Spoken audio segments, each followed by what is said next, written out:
Ой салатын қысқаша 6 әңгіме. Бірде көпшілік жиналып Құдайдан жаңбыр жауын тілемекші болады. Тастатқа ауылдың бәрі жиналады. Іштерінде бір бала қол шатырмен келіпті. Бұл наным. Сәбиді жоғарыға лақтырсаңыз, ол мәз болып күледі. Себебі сіздің қағып алатыныңызды біледі. Бұл сенім. Әр кеште ұйықтауға жатарда таңертең тірі оянатымызға онша сенімді бола алмаймыз. Сонда да болса, оятқышымызды қасымызға қоямыз.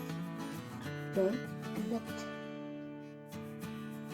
Болашағымыз бұлыңғыр бола тұра, ертеңгі күнімізге көптеген жоспарлар құрамыз. Бұл батылдық. Бүкіл әлемде қиыншылық болып жатқанын көре тұра, үйленеміз, дүниеге ұрпақ әкелеміз. Бұл махаббат.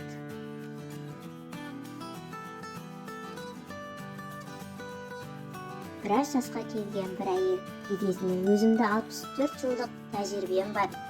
16 жастағы қыздай сезінемін деп жазып алыпты. Бұл дұрыс шешім. Әр күніміз жақсы өтсін. Осы 6 қағиданы естен шығармай, өз өмірімізді сүріңіз.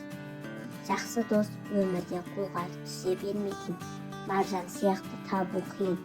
Ауыстыра алмайсыз, осыны естен шығармаңыз.